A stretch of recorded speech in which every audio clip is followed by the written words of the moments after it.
ঢাকার 2 city corporation নির্বাচনে জামাত জিতে যাবে, এটা বিএনপির অভ্যন্তরীণ হিসাব নিকাশ। BNP seriously believes that Jamaat will win on Dhaka south city corporation and Dhaka north city corporation. এই যে বিএনপি প্রশাসক নিয়োগ করেছে এই চিন্তা থেকে যে জামাতের বিজয়ের রাস্তা সংকুচিত করতে হবে, তারপরে নির্বাচন দিব। শুধু এটা না, এখন আমি আপনাদেরকে দেখাবো বিএনপির একটা অভ্যন্তরীণ হিসাব নিকাশ, যে বিএনপির আসলে ভয়টা কি, বিএনপি কেন প্রশাসক বসিয়েছে এবং নির্বাচন নিয়ে দেরি করছে। এতদিনে ঢাকা উত্তর এবং দক্ষিণ সিটি কর্পোরেশন নির্বাচন হয়ে যাওয়ার কথা।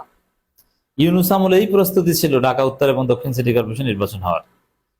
তা এখন যদি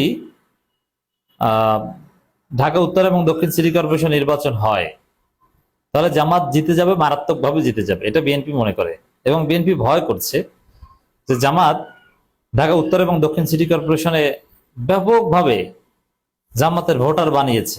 দেশের অন্যান্য জায়গা থেকে ভোটারদেরকে এই উত্তর এবং দক্ষিণ সিটি কর্পোরেশনে শিফট করেছে, যার ফলে ওই ভোটারদের মেকানিজমই জিতে যাবে। এখন বিএনপি তাদের পরাজয় দেখতে পাচ্ছে, জামাতের বিজয় দেখতে পাচ্ছে, এখন বলছে যে না না, এরকম হবে না, আবার ভোটার তালিকা করতে হবে এবং জামাত দূর থেকে এনে কাদেরকে ভোটার বানিয়েছে তাদেরকে বাদ দিতে হবে, শুধু এইখানের যারা বাসিন্দা স্থায়ীভাবে থাকে তাদেরকেই ভোটার হতে দিতে হবে, এরকম হওয়া যাবে না। অথচ এই গর্ধব জানে না যে ভোটার সাধারণত অস্থায়ী ঠিকানা হয়, স্থায়ী ঠিকানায় হওয়াটা জরুরি না। যেমন বেশিরভাগ ভোটার হয় অস্থায়ী ঠিকানায়, কারণ যারা কাজ করে চাকরি করে তাদের জন্য সময় নেই ওইভাবে তারা নিজ স্থায়ী ঠিকানায় যে ভোটার হওয়ার। একটা বিরাট অংশ, বিশেষ করে ঢাকার ভোটারদের 90% ঢাকায় তাদের কোনো স্থায়ী ঠিকানা নাই। সর্বোচ্চ 10% ঢাকার লোকাল, বাকি সবাই গ্রাম থেকে আসা, কিন্তু ঢাকার ভোটার। ঢাকায় এত ভোটার, 2 কোটি জনগণ কোথা থেকে এসেছে? এখন স্থায়ী বাসিন্দা ছাড়া অন্য কাউকে ভোটার করতে নিষেধ করছে কেন? জামাত জিতে যাবে এই ভয়ে। আমি দেখাই হিসাবটা দর্শক। ঢাকা দক্ষিণ সিটি কর্পোরেশনের যিনি মেয়র হওয়ার জন্য মুখী আছেন, যাকে অলরেডি মেয়রের স্বাদ দিয়েছে তারেক রহমান, চিন্তা করছে যে এই বেচারা মুক্তিযোদ্ধা মানুষ আব্দুল সালাম দায়িত্ব পালন করেছে ঢাকা দক্ষিণ বিএনপির, তাকে এমপি নমিনেশন দিলাম না, কিছুই করলাম না, মন্ত্রীও বানালাম না, আবার ইশরাককে মেয়র পদে নমিনেশন দিবে না, তাহলে তো এমপি মন্ত্রী দুইটাই ছাড়তে হবে, ওই ঝুঁকিতে যাবেন না। যদিও ইশরাকের একটা খায়েশ আছে মারাত্মকভাবে মেয়র হওয়ার, কারণ ছোটকাল থেকে মেয়র হওয়ার চেষ্টা করেছেন, যদিও প্রতিমন্ত্রী হয়েছেন। প্রতিমন্ত্রী মেয়র দুইটা সমান, তবে মেয়র হওয়াটা তার একটা ব্যক্তিগত রাগ, ক্ষোভ, একটা মান অভিমান প্রশ্ন এখানে আছে। অনেক কষ্ট করেছিলেন, আসিফ মাহমুদের সাথে অনেক ফাটাফাটি করেছিলেন মেয়র হতে, কিন্তু শেষ পর্যন্ত মেয়র হতে পারেননি। তো মেয়রের পদে বসা, ঢাকা দক্ষিণের সেই নগর ভবনে বসা, এটা ইশরাকের একটা খায়েশ। এই জন্য এমপিত্ব মন্ত্রিত্ব ছেড়েও তিনি এই জায়গায় আসতে পারেন, বলা যায় না। কিন্তু না, এই তারেক রহমান এই সুযোগ দিবেন না। এখানে আব্দুল সালামকে নমিনেশন দিতে পারেন, কিন্তু তারেক রহমান চিন্তা করছেন আব্দুল সালাম বেচারা তো এখানে জিততে পারবে না, এখানে তো জিতবে জামাত। অতএব মেয়র হওয়ার যে একটা ফিলিংস, ওইটা একটু পাক, কিছুদিন প্রশাসকগিরি করুক, এখানে প্রশাসক বানিয়ে দিয়েছেন। এবং এই প্রশাসক বানিয়ে জামাতের যে পরিকল্পনা, এটা ব্যর্থ করে দেওয়ার চেষ্টা, অথবা বিএনপিকে আরো শক্তিশালী করা, এরকম নানান মেকানিজম যাতে জয়লাভ করতে পারে ফন্দি ফিকির করা, এগুলোও কিন্তু এই প্রশাসক নিয়োগের একটা উদ্দেশ্য।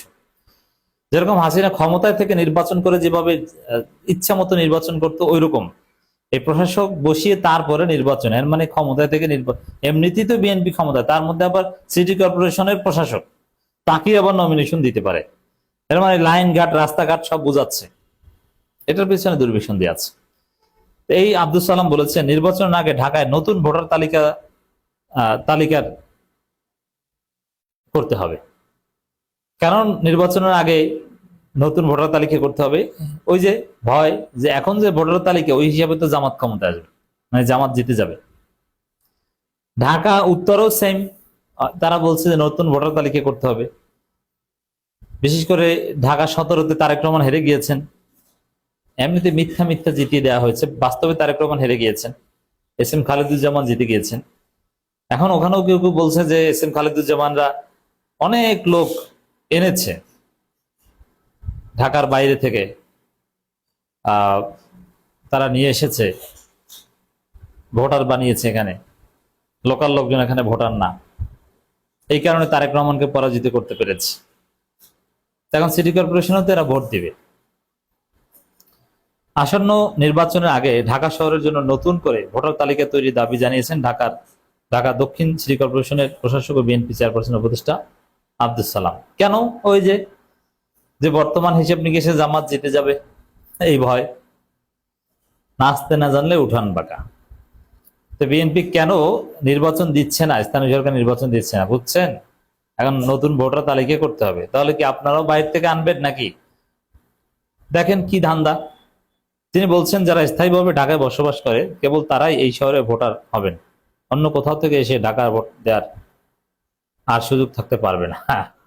বুঝতে পারছেন এই সম্ভাব্য মেয়র ক্যান্ডিডেট আব্দুস সালামের ব্যথাটা কোথায়? ঢাকা আপনার বাপ দাদার, পুরো বাংলাদেশের নাগরিকের, বাংলাদেশের এই বিষয়টা বোঝে না যে ভোটার হওয়া তো দূরের কথা, ঢাকা দক্ষিণ সিটি কর্পোরেশন মেয়র পদে দাঁড়াতেই এখানে ভোটার হওয়া লাগে না। বাংলাদেশের যে কোনো জায়গার মানুষ এসে ঢাকা দক্ষিণের ভোটার হতে, মেয়র পদে দাঁড়াতে পারে। ওই এলাকার ইউনিয়ন পরিষদের চেয়ারম্যান বা এরকম একদম রুট লেভেলে কিছু নির্বাচন করতে ওই এলাকার ভোটার হতে হয়। সংসদ সদস্য নির্বাচন করতেও ওই এলাকার ভোটার হওয়া লাগে না। সিটি কর্পোরেশন নির্বাচন করতে ওই এলাকার ভোটার হওয়া লাগে না। এবং যুগে যুগে যারা আমরা দেখেছি যে মেয়র হয় বিভিন্ন শহরের, তারা ওই এলাকার লোকই না। বরিশালের যিনি মেয়র হয়েছেন তিনি এসেছিলেন পটুয়াখালী থেকে, আবার আরেকজন এসেছিলেন আগুলঝাড়া থেকে। বরিশাল শহরের কিচ্ছু না। আরেকজন এসেছেন ভোলা থেকে, আরেকজন সেকেন্ড হয়েছিলেন উজিরপুর থেকে, পার্শ্ববর্তী উপজেলাগুলো থেকে, বাট বরিশাল সদর বা সিটি কর্পোরেশন ভুক্ত এলাকাগুলো না। আবার ঢাকায় একজন এসেছেন গোপালগঞ্জ থেকে। এই যে ফজলুর তাপস কোথাকার ছিলেন? যদি ইশরাক হতে পারতো তাহলে ইশরাক ঢাকার ছিল, কিন্তু এটা তো হয় না, নর্মালি দূরের লোকজনই হয়। আর সেখানে আপনি চিন্তা করেন কতটা ভয় থাকলে শুধু স্থায়ী বাসিন্দাদের ছাড়া অন্য কেউ ভোটার হতে পারবে না। মামুনের আবদার এটা কেন বলছে? ওই যে ভয় থেকে ভোট দেওয়ার সুযোগ থাকতে পারবে না, অন্য এলাকার লোকজন এখানে ভোটার হবে, এই সুযোগটা, ভোটার হয়েও ভোট দিতে পারবে না, এই হচ্ছে চিন্তা, মানে ভোটার হতেই পারবে না। আব্দুল সালাম অভিযোগ করে বলেন, ঢাকা শহরের বাড়িগুলোতে যেখানে 7টি-10টি ভোট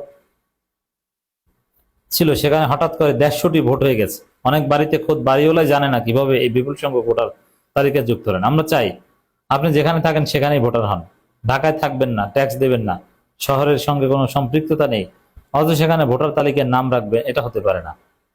বিএনপি নেতা আরো বলেন, আমরা ভোটের বাইরে কিছু চাই না। তাহলে আপনি কেন প্রশাসক হয়েছেন ভোটের বাইরে না চাইলে? চিন্তা করছেন? মানে এই যে হিসাব যে জামায়াতের লোকজন অলরেডি দেশের বিভিন্ন জায়গা থেকে এসে ভোটার হয়ে গেছে, অতএব সিটি কর্পোরেশনে গোহারা হারা লাগবে। মানে বিএনপির অভ্যন্তরীণ হিসাব নিয়ে সেই ফাঁস হয়ে গেল। যেভাবেই হোক না কেন, জনগণ যে কেউ চাইলে যে কোনো জায়গায় ভোটার হতে পারে, আপনি কিচ্ছু করতে পারবেন না, এটাই সিস্টেম।